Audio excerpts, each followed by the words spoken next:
Hello everyone, welcome back to my channel and this is a day 9 of our 30 days lead code डीसे challenge. तो आज हम देखने वाले हैं reverse word in a string. चलिए सबसे पहले लीड कोड प्लेटफॉर्म पर चलते हैं।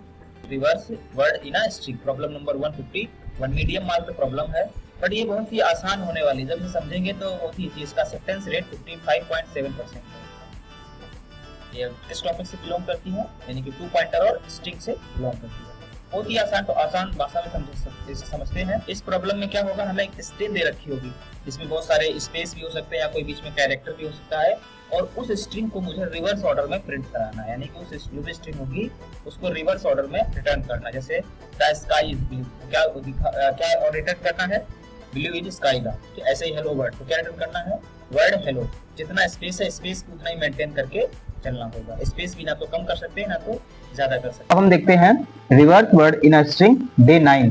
तो इसमें एक स्ट्रिंग दे रखी होगी द स्काई इज ब्लू, इन उसका आउटपुट मुझे इस ऑर्डर में रिटर्न करना है, ब्लू इज द स्काई। दूसरी है हेलो वर्ड और उसका रिटर्न करना है वर्ड हेलो। तो सबसे पहले तो इसकी अप्रोच समझते हैं कि इसे कैसे सॉल्व कर सकते हैं।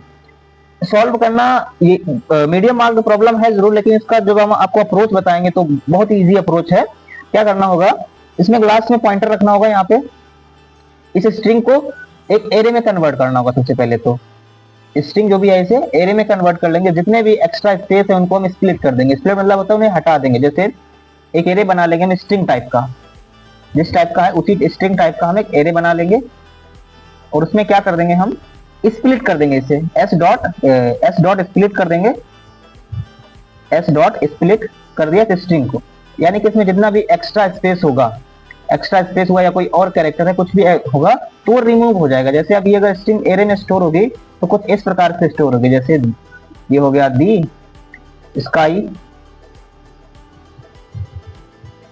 और कुछ इस प्रकार से ये स्टोर होगी इज ब्लू। ये इस प्रकार से स्ट्रिंग हमारे एरे में स्टोर हो जाएगी। ये एरे बन जाएगा। अब क्या करना होगा, मुझे इस एरे में फॉर लूप लगाना पड़ेगा, पीछे से रिवर्स वे में ट्रैवर्स करना पड़ेगा और लास्ट तक ट्रैवर्स करेंगे। और एक स्ट्रिंग बिल्डर नाम से मैं एक स्ट्रिंग बिल्डर बना लूंगा। स्ट्रिंग बिल्डर यूज करूंगा मैं इसमें एसबी, जिसमें मैं एसबी बना लूंगा। और एसबी में मैं इसे जो भी कैरेक्टर निकलेगा, जो भी कैरेक्टर आएगा, यानी कि ARRI, और उसको मैं इसमें ऐड कर दूंगा, अपने एसबी कैर में ऐड कर दूंगा। एसबी कैर में ऐड करने का मतलब क्या हुआ है कि जो भी कैरेक्टर आ रहा है अब वो रिवर्स ऑर्डर में ऐड होता जा रहा है। उसका टाइप क्या है, स्ट्रिंग बिल्डर टाइप है। स्ट्रिंग बिल्डर और स्ट्रिंग ये दोनों अलग टाइप के होते हैं, समझ आ रहा है। स्ट्रिंग बिल्डर और स्ट्रिंग इन दोनों का टाइप सेम नहीं होता है। तो जब ये स्ट्रिंग आई है, मुझे एसबी नाम की जो स्ट्रिंग आई है, अब मुझे इसको स्ट्रिंग में कन्वर्ट करना पड़ेगा। तो इसलिए इसके लिए मैं इसे स्ट्रिंग में कन्वर्ट कर लूंगा, एसबी टू स्ट्रिंग। जो ये एसबी स्ट्रिंग बिल्डर था ये हमारे स्ट्रिंग में कन्वर्ट हो गया है। अब क्या करना होगा, मान लो अगर इसके लास्ट में कोई एक्स्ट्रा स्पेस है या कुछ भी एड ऑन है तो उसे भी रिमूव करना होगा। तो उसके लिए मैं यहाँ पे इसको आंसर में स्टोर करा लूंगा और मैं आंसर डॉट स्प्लिट कर दूंगा, सॉरी आंसर डॉट ट्रिम कर दूंगा। ट्रिम मतलब होता है, ट्रिम फंक्शन इनबिल्ट फंक्शन है जावा में होता है। इसका मतलब है कि अगर कोई लास्ट में एक्स्ट्रा स्पेस बच रहा है तो उसे रिमूव कर देता है और यहीं से मैं अपने आंसर को रिटर्न कर दूंगा। और सेम अप्रोच मैं इस वाली स्ट्रिंग पे भी लगाऊंगा जिसने आउटपुट दिया। सेम अप्रोच इसके लिए भी करूंगा और सेम तरीके से ये भी सॉल्व हो जाएगी। आई होप आप लोग अप्रोच समझ चुके हैं। चलिए चलते हैं लीड कोड प्लेटफॉर्म पे और इस प्रॉब्लम को कोड में कन्वर्ट। जल्दी से इसको कोड में कन्वर्ट करते हैं। सबसे पहले क्या करना होगा, मुझे एक स्ट्रिंग टाइप का एरे बनाना होगा जिसमें मुझे इसको अपनी स्ट्रिंग जो है इसको स्प्लिट करना होगा। एस डॉट स्प्लिट लगाकर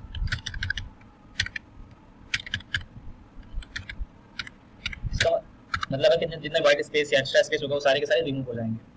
और एक स्ट्रिंग बिल्डर बना लेते हैं।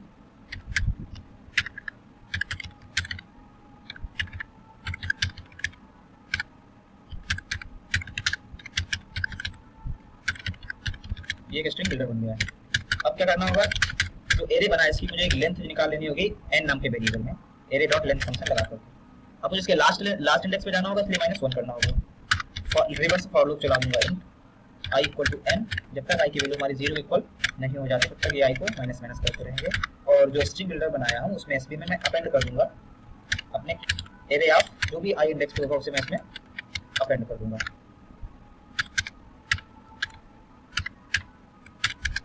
उसे मैं इसमें अपेंड करूंगा। अब क्या करना होगा, मुझे जो स्ट्रिंग बिल्डर ये एसबी जो है इसे एरे में स्ट्रिंग में कन्वर्ट करना होगा। तो इसलिए मैं आंसर नाम के वेरिएबल में मैं इसे एसपी टू स्ट्रिंग कर दूंगा, यानी कि अभी जो स्ट्रिंग बिल्डर जो था ये स्ट्रिंग में हमारा कन्वर्ट हो गया है।